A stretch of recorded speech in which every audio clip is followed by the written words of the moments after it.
Então vejam, diz ainda no Tiramo. Vamos retomar. Então, em verdade maravilhoso, eis-me pois aqui sentado, próximo do deserto, e contudo tão distante do deserto também, neste nada já devastado. Ou seja, tragado por esse pequeno oásis. Então ele também está ali num lugar como um sinal de fogo, uma espécie de ilha, num oásis. Agora, mesmo bocejando, abriu a sua deliciosa boca, a mais aromática de todas as boquinhas, nela caí, então penetrei e afundei entre vós, ó encantadoras amigas. Salve, salve aquela baleia, se ao seu hóspede deu bem-estar. Compreendeis a minha alusão erudita? Ora, essa baleia, né, essa alusão erudita que a Suma de Zaratustra está falando aqui, remete, por sua vez, ao Antigo Testamento. Então, salve, salve aquela baleia, se ao seu hóspede deu bem-estar. Compreendeis a minha alusão erudita? Vamos ver então que alusão erudita é essa. Vamos tratar então dessa baleia, né? Remete então ao Antigo Testamento. Vocês veem como esse de Tiramo ele está remetendo a esse, ao Antigo Testamento e ao Novo. Então, aqui no caso, no livro de Jonas. Eu vou ler realmente para vocês, para a gente ter uma ideia bem, se vocês têm aí a Bíblia, vocês podem acompanhar. Então, a palavra de Javé foi dirigida a Jonas, filho de Amatia, ordenando: levante-se e vá a Nínive, a grande cidade, anuncie aí que a maldade dela chegou até mim. Jonas partiu então com a intenção de escapar da presença de Javé, fugindo para Tarsis. Desceu até Jope e aí encontrou um navio de saída para Tarsis. Pagou a passagem e embarcou. Veja como aqui tem também as imagens do mar, né? E por isso que também nos Zaratustra, muito com os Zaratustra não, nos Tiramos, como a gente viu, sempre tem a questão do mar. Então, desceu até Jope e encontrou um navio de saída para Tarsis. Pagou a passagem e embarcou, a fim de ir com eles até Tarsis para escapar assim da presença de Javé. Javé, porém, mandou sobre o mar um vento forte que provocou uma grande tempestade e ondas violentas. E o navio estava a ponto de naufragar. Os marinheiros começaram a ficar com medo e a rezar, cada um ao seu próprio Deus. Jogaram no mar a carga que estava no navio a fim de diminuir-lhe o peso. Jonas, porém, tinha descido ao porão do navio e, deitado, dormia a sono solto. O capitão chegou e, ao chegar onde ele estava, disse-lhe: o que você faz aí dormindo? Levante-se e invoque ao seu Deus. Quem sabe ele se lembre de nós e não nos deixe morrer. Depois disseram uns aos outros: vamos tirar sorte para ver quem é o culpado dessa desgraça que está acontecendo. Tiraram a sorte e ela caiu em Jonas. Então lhe perguntaram: conte para nós por que é que nos está acontecendo essa desgraça. Qual é a sua profissão? De onde você vem? Qual é a sua terra? De que povo você é? Jonas respondeu: eu sou um hebreu. Eu adoro a Javé, Deus do céu, que fez o mar e a terra. Os marinheiros ficaram com medo e lhe perguntaram: o que foi que você fez? Eles tinham percebido que Jonas estava fugindo da presença de Javé, pois ele próprio lhes tinha contado tudo. E perguntaram: o que é que vamos fazer com você para que o mar se acalme? Pois o mar estava cada vez mais bravo. Jonas respondeu: é só vocês me pegarem e me atirarem no mar, que ele se acalmará em volta de vocês. Eu sei que foi por minha causa que lhes veio essa tempestade tão violenta. Os homens tentavam remar a fim de chegar mais perto da terra firme, mas não conseguiram, pois o mar ia ficando cada vez mais agitado, ventando contra eles. Então invocaram a Javé, dizendo: ah, Javé, não queremos morrer por causa desse homem. Não lances contra nós a culpa de um sangue inocente. Tu és Javé e fazes tudo o que desejas. Pegaram Jonas e o jogaram no mar. Imediatamente o mar se acalmou a sua fúria. Daí para frente aqueles homens começaram a temer muito a Javé, oferecendo sacrifício e fazendo votos. Javé, e aqui o ponto que vem a referência dos ditirambos, Javé enviou um peixe grande para que engolisse Jonas. E Jonas ficou no ventre do peixe 3 dias e 3 noites. E do ventre do peixe Jonas dirigiu a Javé, seu Deus, a seguinte oração. E aí vem uma oração que depois vocês mesmos podem acompanhar na Bíblia. Mas então, Jonas entra, né, no ventre dessa baleia que é enviada por Deus quando ele acaba por reconhecer realmente o poder e a força de Deus. Né? Então vejam, aqui voltando ao Tiramo. Salve, salve aquela baleia, se ao seu hóspede deu bem-estar. Compreendeis a minha alusão erudita? Salve o seu ventre, se assim foi um tão ameno ventre de oásis, tal como este, do que todavia eu duvido. Ou não viera eu da Europa, mais desconfiada que todas as esposazinhas Que Deus a melhore. Amém. Eis-me, pois, aqui sentado neste minúsculo oásis, como uma tâmara tostada, melada, supurando ouro. É mais supurar ouro também vai virar mais a gente um outro ditirão. Ávida de uma boca redonda de rapariga, mais ainda, mais da mordedura de dentes de rapariga, gelados, alvos como a neve, cortantes. É por este sim que anseia o coração de todas as tâmaras quentes. Então vejam, quando aqui a alma de Zaratustra encontra-se com duas prostitutas e ao mesmo tempo são duas mulheres, quando faz então esse elogio às raparigas e da mordedura dos dentes de raparigas, né?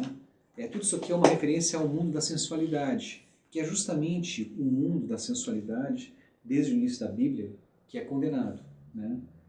Ou seja, a própria... Já falei para vocês em outra ocasião, quando Eva acaba pegando a maçã, ou seja, da árvore do conhecimento que não poderia comer o fruto daquela árvore, ela acaba se relacionando com Adão e eles são expulsos do paraíso. Quer dizer, já no começo da Bíblia existe uma dupla relação que é, ao mesmo tempo, uma condenação do conhecimento, né? Não se pode comer os frutos da árvore do conhecimento, e ao mesmo tempo uma condenação da sexualidade. Não é à toa que o cristianismo mesmo vai ser uma religião cujos sacerdotes precisam dar o voto de castidade. Os sacerdotes, né, tanto os homens, como no caso das freiras, também é um voto de castidade. Ou seja, é se casado somente com Deus pela alma, e o corpo não pode ter as relações sexuais. Então vejam que quando a alma de Zaratustra aqui começa a fazer uma referência intensa à sensualidade, isso aqui já é uma reviravolta, né? Naquilo que Nietzsche está dizendo aqui por Dionísio. Dionísio, vocês sabem que é justamente aquele Deus no qual a sensualidade é um elemento determinante. Existem aquelas que seguem Dionísio, né? As seguidoras de Dionísio. Existem os bacanais, as bacantes, né? Que a gente conhece. Todo mundo que envolve a sensualidade, o frenesi, que diz respeito à própria sexualidade, é alguma coisa que está estritamente associado a Dionísio. Então, é Dionísio aqui presente. É ele, no fundo, a Sombra de Zaratustra, quem está trazendo esse elemento que inverte aqui aquilo que o cristianismo havia consolidado em termos de ruptura com a sensualidade e mesmo consagrado em termos de castidade. Então vejam, seguindo, demasiado semelhante a esses frutos meridionais, eis-me aqui envolvido nas danças e nos jogos de pequenos escaravelhos alados e também por desejos e pensamentos mais pequenos ainda, mais tolos e mais maldosos, cercados por vós, ó silenciosos, ó misteriosos, raparigas gatas, Dudu e Zuleika, esfingizado para que numa palavra coloque muitos sentimentos. Deus me perdoe esse pecado contra a língua. Colocar muitos sentimentos numa palavra, então, né? Aqui sentado, sorvendo o melhor ar claro e leve, estreado de ouro, o melhor ar que jamais desceu da lua. Sempre tem essas referências, né? Como no primeiro tinha a questão da lua. Por acaso ou teria sido por temeridade? Como narram os antigos poetas, eu, cético, duvidoso, um não viola da Europa, mais desconfiado que todas as esposazinhas. Que Deus a melhore, amém. Respirando esse ar belíssimo, de narinas dilatadas como taças, sem futuro, sem memória, assim me eis aqui sentado, ó encantadoras amigas, e olho para a palmeira, como ela, qual bailarina, se torce, se contorce e meneia as ancas. Acompanhamo-la ao olhar demoradamente, qual bailarina que quer me parecer, já há muito tempo, perigosamente, sempre se manteve sobre uma só perninha. Então, essa associação aqui, ele já tinha falado das palmeiras, né, que é uma árvore típica, então, desse mundo do Oriente, e ele vai trazer aqui um elemento agora para falar da relação entre o judaísmo e o cristianismo. Quer dizer, traz a imagem de uma bailarina, que tem duas pernas, mas ao mesmo tempo essas pernas aqui são figurativamente remetidas à palmeira. E essa bailarina, uma dessas palmeiras não existe mais. A outra vai ficar vigente durante bastante tempo. Então, é apenas uma metáfora para dizer que uma vez que o judaísmo no Ocidente foi sobrepujado pelo cristianismo, né, que uma dessas perninhas, como eles aqui, se perdeu. Então, elas aqui vão ficar um pouco tristes, vocês verão aqui, né, porque afinal elas são as filhas do deserto. Então, retomando um pouco aí, ó encantadoras amigas, e olhe para a palmeira, como ela, qual bailarina, se torce, se contorce, meneia as ancas, acompanhamos ao olhar demoradamente qual bailarina que quer parecer, já há muito tempo, perigosamente, sempre se manteve sobre uma só perninha. E por isso esqueceu, como quer me parecer, da outra perninha. Debalde, pelo menos, procurei a perdida, joia gêmea, ou seja, a outra perninha, na sagrada proximidade, sua encantadora, graciosíssima sainha de leques voaçante de oropel. Sim, se vós, ó belas amigas, me quereis acreditar, ela perdeu-a. Ui, desapareceu para sempre a outra perninha. Ó pobre da outra adorável perninha. Onde estará ela abandonada e aflita, essa solitária perninha? Talvez medrosa diante de uma feroz amarela de loura juba, leonina fera, ou já talvez esburgada, roída, mísera, ai dela, ai roída, sei lá. Então, de novo, a questão do leão, leonina fera, leão que é aquele que vem quebrar as tábuas de valores. Então, se essa perninha é uma referência ao judaísmo, aqui já temos alguém que quebrou o mundo de valores do judaísmo, o próprio Cristo nesse sentido, né? Que, como eu disse também em uma outra ocasião, Cristo, por exemplo, os muçulmanos é apenas um profeta, mas no interior do cristianismo ele não é o profeta, ele é o Filho de Deus. E esse Filho de Deus questionou radicalmente a tradição judaica. Então, segue aqui. Ó, não choreis, corações sensíveis, não choreis. Ó, corações de tâmara, seios de leite, ó, corações, bolsinhas de acaçuz, se homens o leica, isso aqui é uma referência também ao Antigo Testamento. Se homens o leica, coragem, coragem, não chores. Não chores mais, pálida Dudu, ou será aqui oportuno algo mais forte, revigorante para o coração, um aforismo consagrado, uma solene exortação. Ah, avante, dignidade, sopra de novo, fole da virtude, de novo rugir, rugir moralmente, rugir como um leão moralista ante as filhas do deserto. Porque o berreiro da virtude, ó encantadoras raparigas, mais do que tudo, é paixão de europeu, e avidez de europeu. E eis-me aqui agora como europeu, não posso ser diferente. Vale-me Deus, amém. Termina aqui. E aí vem essa pequena referência, né, que é: o deserto cresce, ai de quem abriga desertos. A pedra range na pedra, o deserto oprime e sufoca, a tremenda morte olha com parda ardência e mastiga, o seu mastigar é a sua vida. Não esqueças, homem requeimado pela volúpia. Tu és a pedra, o deserto és a morte. Então, a alma de Zaratustra aqui, no caso, desculpa, a sombra de Zaratustra, embora chame a questão da volúpia, não consegue ainda solucionar o problema que diz respeito a esse mundo do desejo, do corpo, né, da sexualidade. Mas vejam, é a sombra de Zaratustra, não é propriamente Zaratustra. Zaratustra vai ter uma outra forma de saber como lidar com essa questão da volúpia. A sombra reconhece que a volúpia deve ser trazida novamente, que a sexualidade deve ser recolocada, e isso por meio da própria figura que está presente aqui em tudo isso, que é Dionísio, mas ainda ela não consegue. Parece que ao associar o retorno da volúpia para o mundo, né, da vida normal, digamos assim, parece que isso pode se tornar problemático porque a volúpia leva à própria morte. Mas essa é a tese, no fundo, de novo, de Schopenhauer.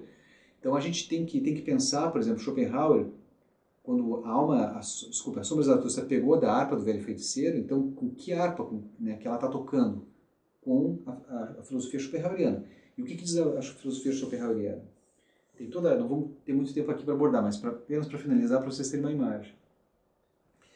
A gente sabe que para Schopenhauer, o interior do mundo é a vontade.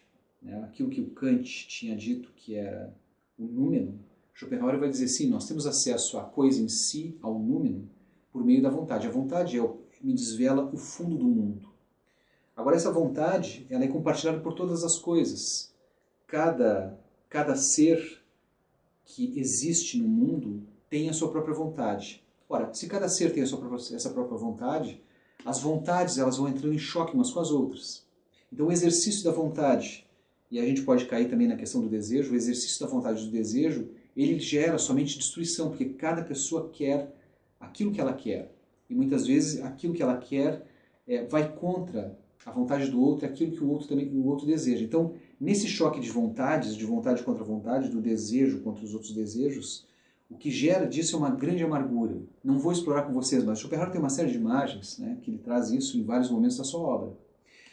Ora, É por isso que o Schopenhauer, no fundo, diante desse choque das vontades, dessa grande felicidade que a vontade gera, ele vai fazer um recuo estratégico para uma existência no qual a gente possa controlar as vontades. E aí isso tem uma proximidade, de certo modo, com o budismo. Controlar as vontades para buscar uma espécie de nirvana durante a existência, para evitar ao máximo o sofrimento que essas vontades provocam. E no caso, a sensualidade é uma das que provoca mais dor. Então teria que haver um controle da sensualidade, um controle da sexualidade para que se fosse gerado menos sofrimento. Agora isso, voltei finalizando aqui, isso é Schopenhauer. Porque do ponto de vista de Dionísio, não acontece isso. Do ponto de vista de Dionísio, sempre são os dois elementos, que é a destruição por um lado, mas a recriação das coisas por um outro.